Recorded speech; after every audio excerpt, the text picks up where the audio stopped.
The media is finally catching up to the fans. We're all unhappy with Disney Star Wars.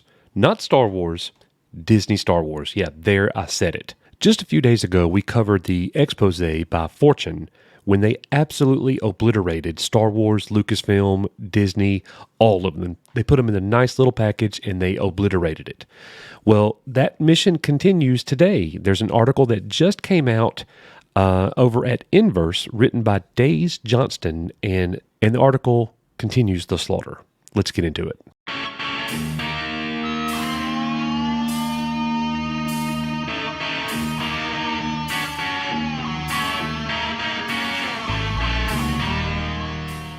Thank you so much for coming to Echo Base Network today, where we continue our mission holding Lucasfilm accountable and demanding a return to great Star Wars.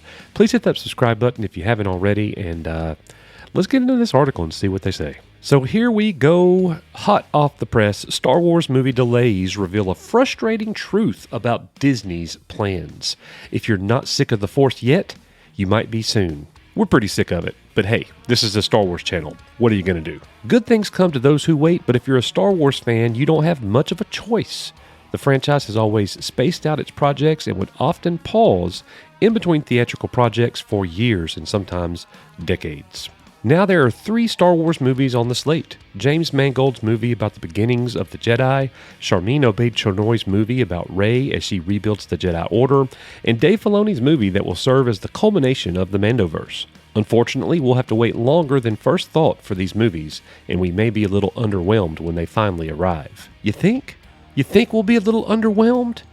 I mean, where did you get that idea from, Days? Variety reports that the next Star Wars film, originally slated to be released December 19th, 2025, will now release May 22nd, 2026.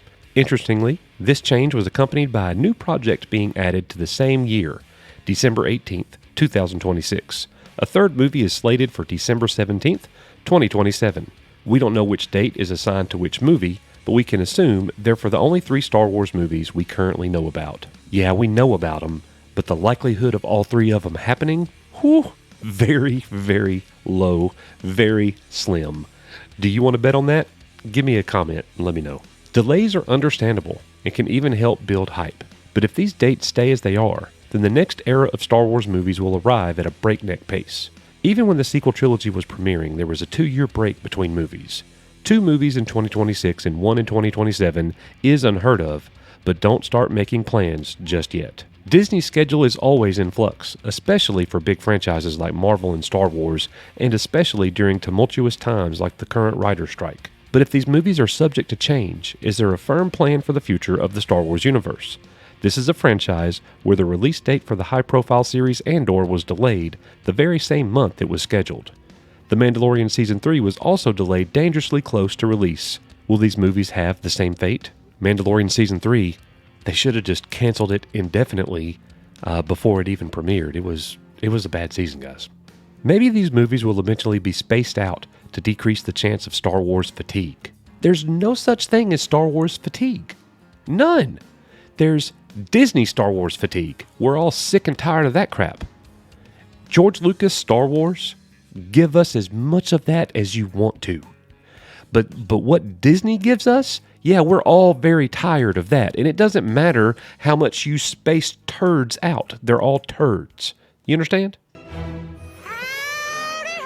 But as it stands, this isn't a very reassuring update on the state of Lucasfilm and the amount of thought being put into shepherding Star Wars' enduring legacy. Well, you could say that again, Inverse.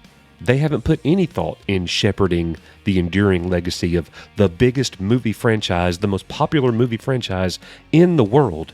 All they do is destroy it brick by brick. Even the most disappointing Star Wars movies were treated like major events. Making future films just more slots on a crowded calendar takes away from what makes this franchise special. And that's how the article ends? That's what takes away from making Star Wars special? I mean, you could have added a lot to that. You know, they're destroying what takes away from what makes Star Wars special with everything that they do. Giving us a terrible Book of Boba Fett, giving us a terrible Kenobi, giving us a very marginal Andor. The story was good, but the show was marginal. That's what I will say as far as that goes. I know a lot of you guys like Andor, and I'm glad you do. I'm glad you do. But for me, nah. In The Mandalorian Season 3, that's like as bad as the Book of Boba Fett was. That's about as bad as it gets. That's what we're tired of. That's why we're fatigued. So give us some great Star Wars. You had it right with Mandalorian Seasons 1 and 2. What's happened? What has happened? And you haven't given us a good Star Wars movie since Rogue One. Let's go. I think I've had too much coffee today.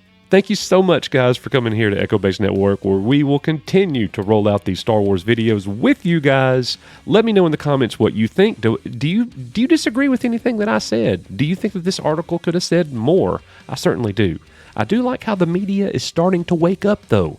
We, as the fandom, and I'm not speaking for everybody, I'm talking about people who are like-minded, obviously, we're so far ahead of the media in our criticisms towards this, how this franchise is being handled, shepherded, like the article said. So I am demanding that we get back on track with some great Star Wars. I don't know if it's going to happen in my lifetime, but I'm going to continue to call it out. Thank you for being here. You are Echo Base Network. May the Force be with you, and I'll see you guys on the next one.